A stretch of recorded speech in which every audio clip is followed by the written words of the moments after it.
కాబట్టి జాగ్రత్తగా దేవుని వాక్యాన్ని వింటే మనకు ఆశీర్వాదం. యేసుప్రభు వారు చేసినటువంటి బోధల్లో ఒక మాటని ఒక్క ఉదయకాలాన మనం ధ్యానం చేద్దాం. లూకాసు వార్త 13వ అధ్యాయం 23వ వచనాన్ని ఒకసారి చదువుదాం. 22వ వచనం నుండి చదవండి. ఆయన యెరూషలేమునకు ప్రయాణమైపోవచ్చు, బోధించుచు పట్టణములలోనూ గ్రామముల్లోనూ సంచారము చేయుచుండెను. యేసు ప్రభు వారంట ఏం చేస్తూ ఉన్నాడంటే, యెరూషలేము ప్రయాణమై పోవచ్చు, ఏం చేస్తూ ఉన్నాడు, బోధించుచు పట్టణముల్లోనూ గ్రామముల్లోనూ ఆయన సంచారము చేయుచుండెను. ఏం చేస్తూ ఉన్నాడు, సంచారం చేస్తూ ఉన్నాడు. ఎందుకంటే ఆయన ఒక చోట లేడు. ఆయన ఎప్పుడు చూసినా ఏదో ఒక గ్రామానికి ఏదో ఒక పట్టణానికి వెళతానే ఉన్నాడు. ఆయన వెళతా ఉన్నప్పుడు ఆయన చెప్తున్న విషయాలు, బోధలు చాలా విశేషమైనవి.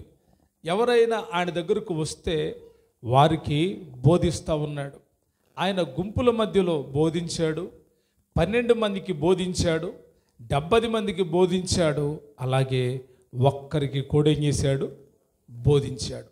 ఆయన బోధ చాలా విశేషం. నేను బోధించాలంటే ఒక 1000 మంది కావాలండి, 1000 మంది వస్తే నేను మీకు బోధ చేయడానికి వస్తాను అని చెప్పేటువంటి వాళ్ళు ఉన్నారు. మీరు మీటింగ్ పెడితే ఎంతమంది వస్తారు బ్రదర్? ఒక 5000 మంది వస్తారా? ఒక 3000 మంది వస్తారా? అంతమంది ప్రజల్ని మీరు తీసుకురాగలిగితే నేను వచ్చి వాక్యం చెప్తాను. ఇలాగ అనేవాళ్ళు చాలామంది ఉన్నారు. కానీ కొంతమంది ఏమంటారంటే, బ్రదర్ ఎంతమంది వస్తారు మీటింగ్ అని అడుగుతారు. ఏమో బ్రదర్ తెలియదు, ఒక్కొక్కసారి 100 రావచ్చు, 200 రావచ్చు, 1000 మంది రావచ్చు, దాన్ని మనం ఎక్స్పెక్ట్ చేయలేం కదా అని అంటే, వాళ్ళు ఏమంటారంటే, ఎవళ్ళు వస్తే ముందు బ్రదర్, దేవుడు మనతో వస్తే చాలు, దేవుడు మనతో వస్తే చాలు బ్రదర్, తప్పకుండా ఆ కూడికి నేను వస్తాను అంటారు. కొందరు ఉద్దేశాలు ఏంటి అంటే, 1000 మందిలో బోధిస్తే బోధకులు. కొంతమంది ఉద్దేశాలు తమ చుట్టూ ఎంతోమంది ఉంటే అబ్బా ఎంత గొప్ప బోధ చేయొచ్చు అనుకుంటారు. యేసుప్రభు వారి అనుభవాలు ఎటువంటి అంటే, ఆయన కొండ మీద కూర్చున్నప్పుడు వేలాది మంది ప్రజలు అక్కడికి వచ్చారు, ఆయన వారితో మాట్లాడాడు. ఒక చోట 5000 మంది వచ్చారు, ఒక చోట 7000 మంది వచ్చారు, ఒక చోట విస్తారమైన జనం ఉంది, బహుజన సమూహము అని ఉంది. వాళ్ళని ఏం చేయలేదు, లెక్కించలేదు. బహుజన సమూహము ఉంది, లెక్కించలేదు. అయితే ఆయన వారికి బోధించాడు. ఆ తర్వాత 12 మంది శిష్యులకి బోధించాడు. ఆ తర్వాత 70 మంది శిష్యులకు బోధించాడు. సరే మంచిదే, 12 మందికి బోధించాడు, సంతోషమే. 70 మందికి కూడా బోధించాడు, సంతోషమే. కానీ ఒక్కళ్ళతో కూడా ఆయన బోధ చేశాడంటే చేశాడు. ఒక్కరికి కూడా బోధ చేశాడంటే చేశాడు. ఆయన ఒక్కొక్కరితో పర్సనల్ ఎవాంజలిజం అన్నారు. ఆయన ప్రత్యేకమైన స్వార్థ చేశాడు. ఎవరికి చేశాడు అంటే, దైవ గ్రంథంలో మత్తయి, మార్కు, లూకా, యోహానులో చదివినప్పుడు ఒక్కొక్కరితో మాట్లాడుతూ వచ్చాడు. సమరయ స్త్రీతో ఆయన ఏం చేశాడు, మాట్లాడాడు. నతానియేలుతో మాట్లాడాడు, జక్కయ్యతో మాట్లాడాడు, పేతురుతో మాట్లాడాడు. వీళ్ళందరినీ గుంపులో ఉన్నప్పుడు మాట్లాడలా. జక్కయ్య ఇంటికి వెళ్ళి జక్కయ్యతో మాట్లాడాడు.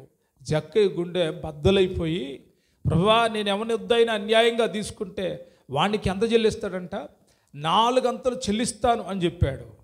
అది ఆలోచించిన దేవుడు అన్నాడు, అబ్బా జక్కే హృదయం మంచిది, జక్కే డెఫినెట్గా ఈ పని చేస్తాడని నమ్మంటాడు. వెంటనే ఇతడును అబ్రహాము కుమారుడు అంటాడు. సమరయ స్త్రీ ఉంది, ఆమెతో కూడా బోధ చేస్తాడు. ఆమె కూడా బోధ చేస్తే ఆ బోధ విన్న వెంటనే ఆమె చేసిన పనేంటో తెలుసా, మార్పు చెందింది. ఆమె ఒక్కతే ఉంది, ఆమె ఒక్కతాంతోనే ఆయన మాట్లాడుతున్నాడు. నతానియేలు ఉన్నాడు, ఒక్కడితోనే మాట్లాడుతున్నాడు. పేతురు ఒక్కడే వచ్చి సాగిలిపడి, ప్రభా నేను పాపాత్ముణ్ణి, నువ్వు వెళ్ళిపో అంటే ఆయన ఆ పేతురుతో మాట్లాడుతున్నాడు.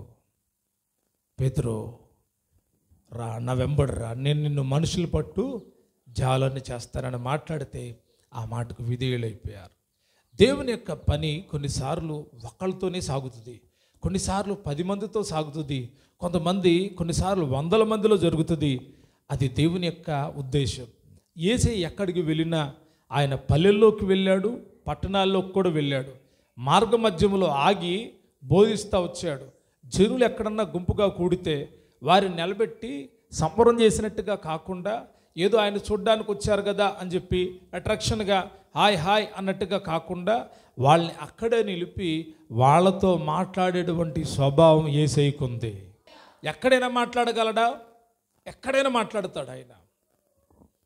దమస్కులో ఉన్నటువంటి క్రైస్తవుల్ని అనగా క్రీస్తు ప్రభువారిని ఎరిగిన వాళ్ళని చంపడానికి పౌలు పత్రికలు తీసుకొని ప్రయాణమే వెళ్తున్నాడు. దమస్కు దగ్గరకు వస్తున్నాడంట. మార్గ మధ్యములో అని రాయబడి ఉంది. ఎక్కడంట? మార్గ మధ్యములో గొప్ప వెలుగు అతని చుట్టూ ప్రకాశిస్తూ ఉంది. ఆ వెలుగులో నుండి ఒక వ్యక్తిని చూస్తూ ఉన్నాడు. ఇతడు అడుగుతున్నాడు, ప్రభువా నువ్వెవడివి అని అడుగుతున్నాడు. సౌలు, ప్రభువా నువ్వెవడివి అంటున్నాడు. అప్పుడు ఆయన ఏం చేశాడు? మాట్లాడుతూ ఉన్నాడు, నీవు హింసించుచున్న యేసును నేనే అని మాట్లాడుతున్నాడు. దేవుడు సర్వశక్తిమంతుడండి. సమూయేలు పిలిచేటప్పుడు తల్లి దగ్గర లేదు, తండ్రి దగ్గర లేడు, ఏలీ కూడా దగ్గర లేడు.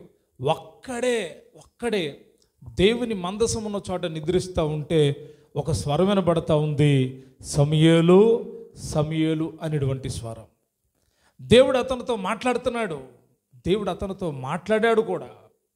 దేవుడండి మనం ఒంటరిగా ఉన్నప్పుడు ఆయన మనతో మాట్లాడతాడు. మనం సంఘంగా కూడుకున్నప్పుడు మనతో మాట్లాడతాడు. మనం సమాజంలో ఉన్నప్పుడు కూడా ఆయన మనతో మాట్లాడతాడు. ఆయన మాట్లాడే దేవుడు.